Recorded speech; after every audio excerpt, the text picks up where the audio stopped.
11 അധ്യായം.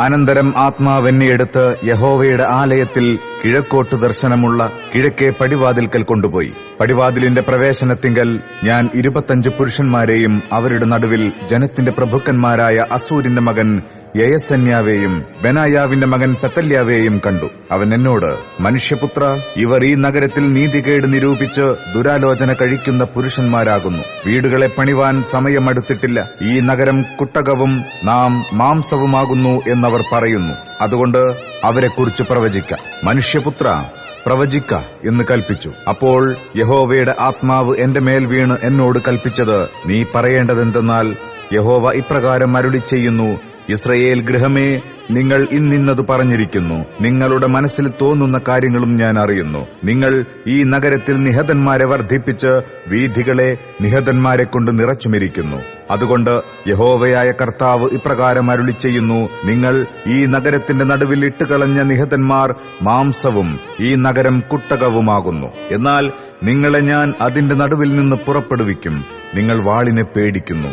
വാളിനെ തന്നെ ഞാൻ നിങ്ങളുടെ നേരെ വരുത്തുമെന്ന് യഹോവയായ കർത്താവ് അരുളിച്ചെയ്യുന്നു. ഞാൻ നിങ്ങളെ അതിന്റെ നടുവിൽ നിന്ന് പുറപ്പെടുവിച്ച് അന്യന്മാരുടെ കൈയിലേൽപ്പിച്ച് നിങ്ങളുടെ ഇടയിൽ ന്യായവിധി നടത്തും. നിങ്ങൾ വാളാൽ വീഴും. ഇസ്രായേലിന്റെ അതിരിങ്കൽ വെച്ച് ഞാൻ നിങ്ങളെ ന്യായം വിധിക്കും. ഞാൻ യഹോവ എന്ന് നിങ്ങൾ അറിയും. ഈ നഗരം നിങ്ങൾക്ക് കുട്ടകമായിരിക്കയില്ല, നിങ്ങൾ അതിനകത്ത് മാംസവുമായിരിക്കയില്ല. ഇസ്രായേലിന്റെ അതിരിങ്കൽ വെച്ച് തന്നെ ഞാൻ നിങ്ങളെ ന്യായം വിധിക്കും. എന്റെ ചട്ടങ്ങളിൽ നടക്കയോ എന്റെ ന്യായങ്ങളെ ആചരിക്കയോ ചെയ്യാതെ ചുറ്റുമുള്ള ജാതികളുടെ ന്യായങ്ങളെ പ്രമാണിച്ചു നടന്ന നിങ്ങൾ ഞാൻ യഹോവ എന്ന് അറിയും. ഞാൻ പ്രവചിച്ചുകൊണ്ടിരിക്കുമ്പോൾ തന്നെ ബെനായാവിന്റെ മകനായ പെലത്യാവ് മരിച്ചു. അപ്പോൾ ഞാൻ കവിണ്ണു വീണ് ഉറക്കെ നിലവിളിച്ചു, അയ്യോ യഹോവയായ കർത്താവേ, ഇസ്രായേലിൽ ശേഷിപ്പുള്ളവരെ നീ അശേഷം മുടിച്ചു കളയുമോ എന്ന് പറഞ്ഞു.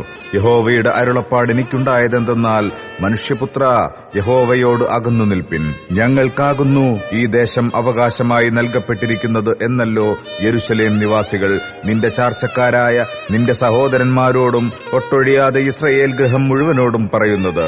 അതുകൊണ്ട് നീ പറയേണ്ടത്, യഹോവയായ കർത്താവ് ഇപ്രകാരം അരുളിച്ചെയ്യുന്നു, ഞാൻ അവരെ ദൂരത്ത് ജാതികളുടെ ഇടയിലേക്ക് നീക്കി രാജ്യങ്ങളിൽ ചിതറിച്ചു കളഞ്ഞുവെങ്കിലും അവർ പോയിരിക്കുന്ന രാജ്യങ്ങളിൽ ഞാൻ അവർക്ക് കുറേ കാലത്തേക്ക് ഒരു വിശുദ്ധ മന്ദിരമായിരിക്കും.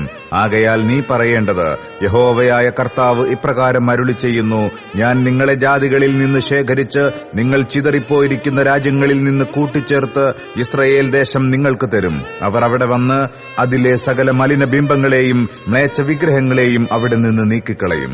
അവർ എന്റെ ചട്ടങ്ങളിൽ നടന്ന് എന്റെ വിധികളെ പ്രമാണിച്ച് ആചരിക്കേണ്ടതിന് ഞാൻ അവർക്ക് വേറൊരു ഹൃദയത്തെ നൽകുകയും പുതിയൊരു ആത്മാവിനെ ഉള്ളിലാക്കുകയും ചെയ്യും. കല്ലായുള്ള ഹൃദയം ഞാൻ അവരുടെ ജഡത്തിൽ നിന്ന് നീക്കി മാംസമായുള്ള ഹൃദയം അവർക്ക് കൊടുക്കും. അവർ എനിക്ക് ജനമായും ഞാൻ അവർക്ക് ദൈവമായും ഇരിക്കും. എന്നാൽ തങ്ങളുടെ മലിനബിംബങ്ങളുടെയും മ്ലേച്ഛ വിഗ്രഹങ്ങളുടെയും ഇഷ്ടമനുസരിച്ച് നടക്കുന്നവർക്ക് ഞാൻ അവരുടെ നടപ്പിന് തക്കവണ്ണം അവരുടെ തലമേൽ പകരം കൊടുക്കും എന്ന് യഹോവയായ കർത്താവിന്റെ അരുളപ്പാട്. അനന്തരം കെരൂബുകൾ ചിറകു വിടർത്തു. ചക്രങ്ങളും ചേരെ തന്നെ ഉണ്ടായിരുന്നു. ഇസ്രായേലിന്റെ ദൈവത്തിന്റെ മഹത്വം മേലെ അവയ്ക്കും മീതെയുണ്ടായിരുന്നു. യഹോവയുടെ മഹത്വം നഗരത്തിന്റെ നടുവിൽ നിന്ന് മേലോട്ട് പൊങ്ങി നഗരത്തിന് കിഴക്ക് വശത്തുള്ള പർവ്വതത്തിന്മേൽ നിന്നു. എന്നാൽ ആത്മാവ് എന്നെ എടുത്ത് ദർശനത്തിൽ ദൈവാത്മാവിനാൽ തന്നെ കൽദയ ദേശത്ത് പ്രവാസികളുടെ അടുക്കൽ കൊണ്ടുവന്നു. ഞാൻ കണ്ട ദർശനം എന്നെ വിട്ടു പൊങ്ങിപ്പോയി. ഞാനോ യഹോവ എനിക്ക് വെളിപ്പെടുത്തിയ അവന്റെ സകല വചനങ്ങളും പ്രവാസികളോട് പ്രസ്താവിച്ചു.